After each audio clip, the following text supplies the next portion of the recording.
जिस दिन तू नौकरी के लिए बाहर जाएगी उस दिन से तुम्हारा और मेरा कोई रिश्ता नहीं रहेगा। उस बातों की मैं आदी हो गई थी। मुझे उस बातों में कुछ गलत नहीं लग रहा था। प्लेटफॉर्म पे बैठी मुझे लगा कि अभी बस, अभी खत्म करना चाहिए, क्योंकि इससे आगे मैं नहीं सरवाइव हो सकती। बिकॉज लोगों के फोन आते थे, लोग बहुत सुनाते थे आपको पैसा देना है। मैंने उनको ये बोला कि मैं अभी मरने जा रही हूँ, इसलिए आपको लास्ट कॉल कर रही हूँ, जस्ट बताने के लिए कि मैं मर रही हूँ। इसीलिए मैंने ठान ली कि मैं अपनी कंपनी बनाऊंगी। तो 2020 में लेकिन मेरा पहला कंसाइनमेंट जो हुआ वो रिलायंस के साथ हुआ। नमस्ते, मेरा नाम वैशाली स्वरूप। मेरे कंपनी का नाम है इलेक्ट्रोफाइन रिसाइकलिंग प्राइवेट लिमिटेड। आज मैं कंपनी की फाउंडर हूँ, सीईओ हूँ। लेकिन कुछ साल पहले अगर किसी ने मुझे देखा होता तो शायद ही कोई बोलता कि ये लेडी सरवाइव कैसे हो सकती है। कंपनी बनाना तो बहुत दूर की बात है, मैं तो आत्महत्या करने जा रही थी। उसके रीजंस, एक तो मेरी शादी टूटी हुई थी, मेरा बच्चा था जिसका भविष्य मुझे बनाना था, तीसरा कि मेरे सामने कुछ दिख नहीं रहा था, सब अंधेरा दिख रहा था। तो वो अंधेरे से आज इतनी सारी रोशनी तक का सफर आज मैं आपको बताने जा रही हूँ। पर सेकेंड ईयर में थी तभी शादी का घर में माहौल चल रहा था। बिकॉज एक टिपिकल महाराष्ट्रन फैमिली से हम बिलोंग करते हैं और वहाँ पे एक होता है कि हुआ करता था कुछ साल पहले कि एक 18-19 के एज में लड़कियों की शादी की जाती करते थे। तो उस फेज में मेरे भी घर में वो सब बातें चलने लगी और एक टाइम पे मेरे अरेंज मैरिज हो गई। उस फेज में मेरी भी शादी हो गई। शादी के लिए बहुत सारे सपने देखती है कोई भी लड़की। एक होता है कि जनरली अगर ठीक है हम घर पे हैं तो अपना हस्बैंड आएगा, फैमिली सपोर्ट करेगा, तो वो सब मेरे दिमाग में भी कुछ ख्याल थे। तो शादी हो गई। शादी के कुछ महीनों बाद ही उन्होंने जॉब छोड़ा और फिर जो मैंने सपना देखा था, जो मेरे दिमाग में परसेप्शन था शादी के रिलेटेड, सब टूटने लगा। धीरे धीरे मैं अंदर से टूटने लगी। समझ में नहीं आ रहा था कि क्या होने वाला है, क्योंकि मैं पढ़ नहीं पा रही थी। मेरी पढ़ाई अधूरी छूट गई थी इनफैक्ट। और शादी के 1 साल के अंदर ही मेरा बेटा हो गया। कहीं ना कहीं डोमेस्टिक वायलेंस घर पे स्टार्ट हुआ था। मेरे हंसने पे, चलने पे, बोलने पे, सब चीज़ों पे एक पाबंदी आ गई थी। मैं अपने बच्चा, उसका भविष्य, उसे लेके मैं बहुत ज़्यादा चिंतित रहने लगी थी। उसी फेज में मेरी एक फ्रेंड थी, उन्होंने मुझे देखा था। उन्होंने देखा कि ये हिंदी अच्छा बोल पाती है, तो उसे पूछ कि ये जॉब करेगी क्या। टेलीकॉलिंग का ही जॉब रहेगा, लेकिन ये करेगी क्या। तो उसने मुझे पूछा, मेरी फ्रेंड ने मुझे पूछा कि तुम जॉब करोगी, छोटा सा जॉब है। मैंने बोला येस ऑफ कोर्स, क्यों नहीं। उस वक्त मुझे ज़रूरत थी। मैंने किसी से भी नहीं पूछा और मैंने इंटरव्यू के लिए हाँ कर दी। मैं घर आ गई। मुझे लगा कि ये बात सुन के मेरा हस्बैंड खुश हो जाएगा और मुझे बोलेगा कि यस तू स्टार्ट कर, हम आगे देखते हैं। उल्टा उसने मुझे ये बोला कि जिस दिन तू नौकरी के लिए बाहर जाएगी उस दिन से तुम्हारा और मेरा कोई रिश्ता नहीं रहेगा। ये बात से तो मैं और अंदर से अंदर डर गई, पता नहीं क्या होने वाला है। लेकिन एक हिम्मत भी थी अंदर कि नहीं, मुझे अभी रुकना नहीं है। शायद ये मेरे लिए एक अपॉर्चुनिटी है। अगर ये मैंने खो दी तो मैं कुछ नहीं कर पाऊंगी, अपने बच्चे के लिए कुछ नहीं कर पाऊंगी। और मैंने वो इंटरव्यू के लिए गई। मेरा जॉब वो पक्का हो गया और मैं जॉब करने लगी। आई थिंक 3-3.5 हज़ार का जॉब था, मैक्सिमम 4,000 वगैरह वो सब। और टेलीकॉलिंग था, बैंकिंग का सेक्टर था, तो वहाँ पे इंसेंटिव्स भी हुआ करते थे। अगर कुछ आप डील क्रैक करते हैं तो हर डील के ऊपर आपको एक अमाउंट एक्स्ट्रा मिलते थे। मेरा जॉब अच्छा चलने लगा। मैंने कुछ कम समय में ही इंसेंटिव्स और ये सब कमाने लगी। मुझे कॉन्फिडेंस आने लगा।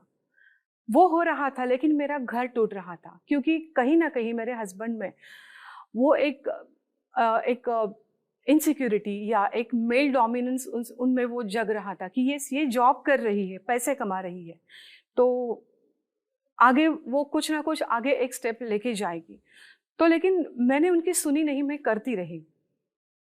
तो चीज़ें और वर्स्ट होने लगी। ऐसा मैं रोज़ बोलती थी कि आप कुछ तो करो ताकि हमारा घर बचा सके, हमारा घर एक अच्छे से हम चला सकें, क्योंकि हमारा एक ही बेटा है, बाकी तो कुछ करना नहीं है, बस अपने को अपना घर देखना है।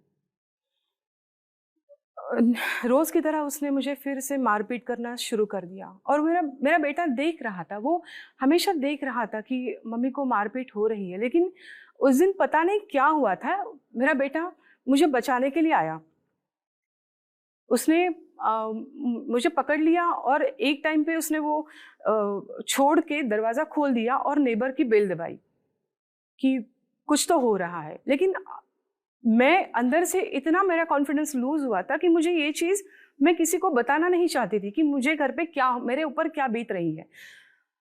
मुझे लगता था कि मैं अगर ये बात बता दूं तो लोग मुझे क्या बोलेंगे, या अदरवाइज लोग ऐसे कहेंगे कि तेरा हस्बैंड तो कुछ मतलब जैसे बोलते हैं ना कि कोई उसको कोई आदत नहीं है, शराब नहीं पीता है, कुछ नहीं करता है, भगवान का सब करता है, तो तुझे क्या प्रॉब्लम है। ये सब ये ख्याल मेरे दिमाग में आते थे हमेशा।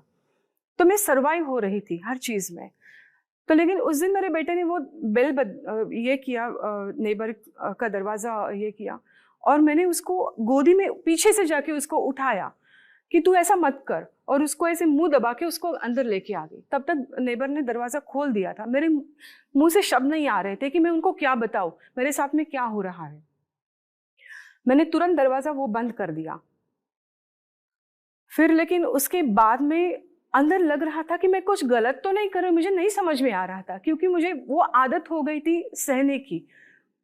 वो हमेशा का मारना, हमेशा का जो बोलना, वो मैं सह रही थी। उस बातों की मैं आदी हो गई थी। मुझे उस बातों में कुछ गलत नहीं लग रहा था। कोई मारता है, अपने ऊपर कुछ गलत आरोप लगाता है, मुझे कुछ उस बात का नहीं लग रहा था, बिकॉज मैं वो सहन करने का, मुझे पता नहीं, मेरे अंदर ही अंदर मैं खुद को खो रही थी, टूट गई थी।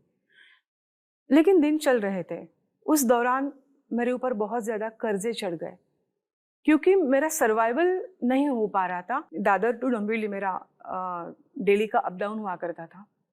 एक दिन मैं वैसे ही शाम को मैं जब भी ट्रेन से उतरी और प्लेटफॉर्म पे बैठी, मुझे लगा कि अभी बस, अभी ख़त्म करना चाहिए, क्योंकि इससे आगे मैं नहीं सर्वाइव हो सकती। बिकॉज लोगों के फ़ोन आते थे, लोग बहुत सुनाते थे आपको पैसा देना है या जो भी है, और मुझे कुछ दिख नहीं रहा था। मैं प्लेटफॉर्म पे बैठ के कूदने की कोशिश कर रही थी कि मुझे अभी नहीं, मतलब मैं जी के क्या करूं, लेकिन हिम्मत नहीं हो पा रही थी, मरने की हिम्मत नहीं हो पा रही थी। तो उसी वक्त एक लास्ट मैंने एक सोचा कि एक कॉल कर लूं मेरे पापा को, उनसे बात करने का मन हुआ। मैंने कॉल किया, पापा को फ़ोन लगाया। मैंने उनको बोला कि पहला सेंटेंस मेरा ये था कि आपने मेरे साथ में ये क्या किया। एक तो मैंने पढ़ाई नहीं की, जल्दी शादी कर दी, ठीक है, लेकिन आज मैं क्या करूं, मेरे हाथ में ना पढ़ाई है, ना आगे कुछ भविष्य है, कुछ नहीं दिख रहा है। उस वक्त मेरे पापा, और मैंने उनको ये बोला कि मैं अभी मरने जा रही हूँ, इसलिए आपको लास्ट कॉल कर रही हूँ, जस्ट बताने के लिए कि मैं मर रही हूँ, मुझे सुसाइड करनी है। पापा ने वो कॉल एकदम शांति से सुना। मुझे एक ही उन्होंने बोला कि ठीक है, मरना तो सबको है, तो एक काम कर, तू खुद को एक चांस देख। जिस फेज से अभी तू जा रही है वहां पे जायज है, किसी को भी लगेगा कि मरना चाहिए। क्या तू एक चांस अपने इस फेज में, अगर तू इस एंड तक इतना सोच सकती है, तो एक खुद के लिए एक चांस देगी तो शायद तेरी जिंदगी बदल सकती है, पलट सकता है। मुझे पापा ने बोला कि तू एक काम कर, कल मेरे साथ में चल, मैं तुझे एक लाइसेंस निकलवाता हूँ, एक लाइसेंस निकलवा, वहां से अपना काम स्टार्ट कर। क्योंकि वो दिन मेरा जो जॉब था, जो मैं जॉब कर रही थी छोटा सा, वो भी चला गया था। मेरे सामने कुछ रास्ता नहीं था, मुझे वो करना ही पड़ा। मैं पापा के साथ चली गई, उन्होंने मुझे नरीमन पॉइंट पे एक लाइसेंस निकलवाया। वहाँ पे मैंने अपना एक जर्नी स्टार्ट किया, ई वेस्ट रिसाइकलिंग का एंड रिफाइनिंग का। जब भी मैंने स्टार्ट किया तब मुझे पता नहीं था कि बात कैसे करनी होती है, बिकॉज मैंने जो कॉल किया था या मैं जिस जॉब में थी, दैट वाज टोटली डिफरेंट। वो एक बैंकिंग सेक्टर और ये ई वेस्ट तो मुझे पता ही नहीं था। तो जब भी मैंने स्टार्ट किया तब डर तो जायज़ लगने ही वाला था, बिकॉज वो एक नई इंडस्ट्री के साथ में मैं जुड़ गई थी। और काम तो स्टार्ट किया, मैं कॉल करती थी लोगों से टाइम लेके, वहाँ पे इंस्पेक्शन करती थी। इंस्पेक्शन के टाइम जब भी मैं जाती थी तो वहाँ पे मैं देखती थी कि वहाँ पे कोई लेडी हुआ ही नहीं करती, मतलब कोई लेडीज़ है ही नहीं। सारे मेल एक जेंट्स लोग आते थे, मटेरियल देखते थे और निकलते थे अपना साइन वगैरह करके। मैं जाती थी तब सब लोग मुझे देखा करते थे कि यार ये स्क्रैप में ये लेडी कहाँ से, मतलब कैसे। तो लोग मेरे कॉन्टैक्ट नंबर लेते थे कि मैम अपना नंबर दीजिए, आपकी कंपनी का नाम वगैरह, वो सब इन्फॉर्मेशन लेते थे। जो गवर्नमेंट के या प्राइवेट सेक्टर्स के जो मैनेजर लोग वगैरह हुआ करते थे, वो लोग तो बोलते थे कि इतने सालों के इसमें हमें कभी लेडी नहीं देखी इस इंडस्ट्री में काम करते हुए, आप कैसे मतलब काम कर रही हो। तो मुझे वो थोड़ा सा ना कहीं ऐसा लगता था कि कई लोग ऐसे ना बोले कि स्क्रैप में ये कैसे काम करती है, या वहाँ पे फिर मेरा कॉन्फिडेंस और थोड़ा लूज होता था। मेरी आइडेंटिटी, मुझे लगा कि यस, ये इंडस्ट्री में शायद मैं अपनी एक अलग पहचान बना सकती हूँ। तो वो दिन था कि मैंने एक ठान ली कि नहीं, अभी मैं इसमें और ज़्यादा काम करूँगी, और मैं ज़्यादा इंस्पेक्शन में जाने लगी, और ज़्यादा मेरे टेंडर्स आने लगे, काम चलता गया, बढ़ता गया। जब भी मेरा ये लाइसेंस मेरे हाथ में आया, उसके बाद जैसे मैं इंस्पेक्शन के लिए जाती थी, या कई सारे लोग जुड़ रहे थे इंडस्ट्री के अलावा, तो बिज़नेस ग्रुप्स में मैं इन्वॉल्व होने लगी। जैसे व्हाट्सएप पे ग्रुप हुआ करते हैं, बिज़नेस के ग्रुप्स हुआ करते हैं, तो मुझे भी ऐड किया जाता था। तो ऐसे मतलब लोग मिलते गए, जुड़ते गए। इंडिया में कई सारे स्टेट्स में मेरा मुझे पता नहीं था कि ये कैसे हुआ, लेकिन कई सारे लोग जुड़ते गए इस कारवां में वैसे।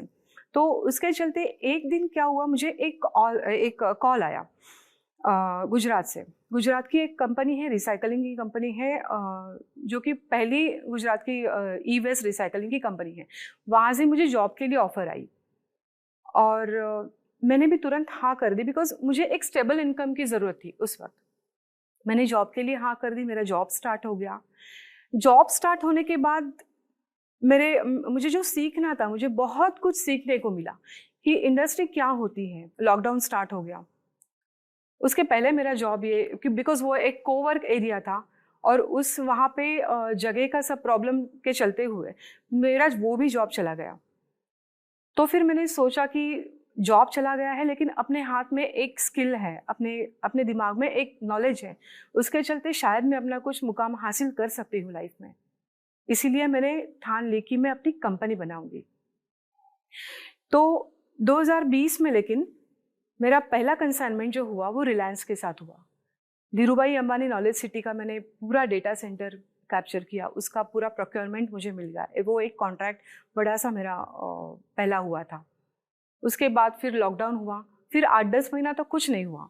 फिर उसके बाद धीरे धीरे स्लोली ग्रेजुअली 2020 दिसंबर ऑनवर्ड्स मार्केट ओपन होने लगा, स्लोली ग्रेजुअली। फिर मैंने डिसाइड किया कि अपनी कंपनी एस्टैब्लिश करनी चाहिए, अपने कंपनी का एक नाम होना चाहिए, और मेरा एक ड्रीम था कि मेरी खुद की एक प्राइवेट लिमिटेड फर्म हो। तो उस साल 2021 में, मतलब लास्ट ईयर, मैंने अपनी private limited company firm start की। और उसके बाद स्लोली ग्रेजुअली मेरे दिमाग में ये ख्याल आने लगा कि यस, कंपनी तो स्टार्ट की है, लेकिन प्लांट होना चाहिए। लेकिन मेरे प्लांट में ज़्यादातर ऐसी महिलाएं काम करेगी, या मेरे साथ ऐसे महिलाएं रहेंगी कि जिनको काम की ज़रूरत है। अगर आपके ऊपर अन्याय हो रहा है किसी भी तरह का, तो अगर आप सहते हैं तो जो अन्याय करने वाला है वो करते ही जाएगा। आप एक कदम, एक स्टेप आप बाहर आप निकलने की कोशिश करना, आपके लिए पूरा आसमान रहेगा।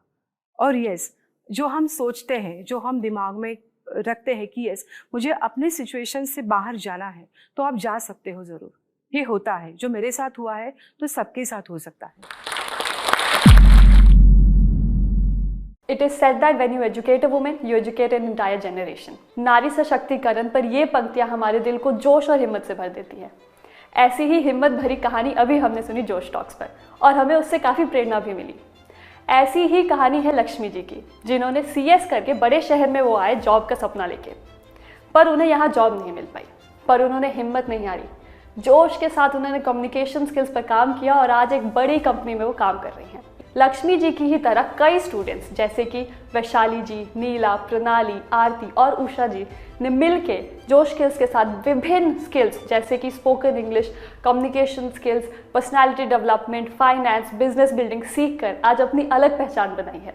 आज ही अपने जैसे लाखों स्टूडेंट के साथ भारत के number 1 spoken English learning app जोश स्किल्स ऐप के साथ अपनी इंग्लिश लर्निंग जर्नी शुरू करें।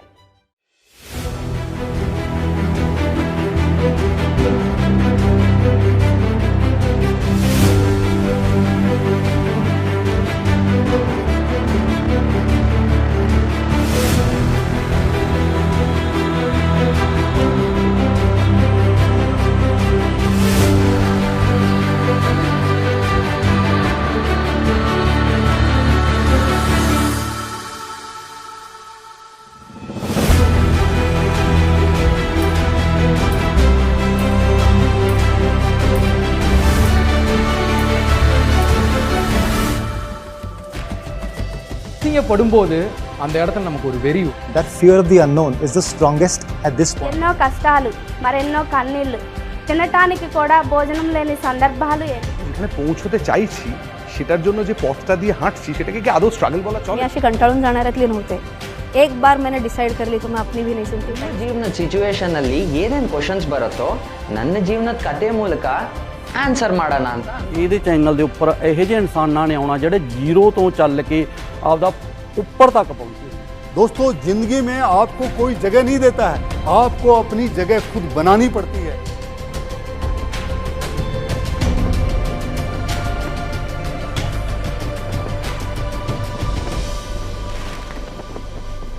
Most important thing is that Josh is coming.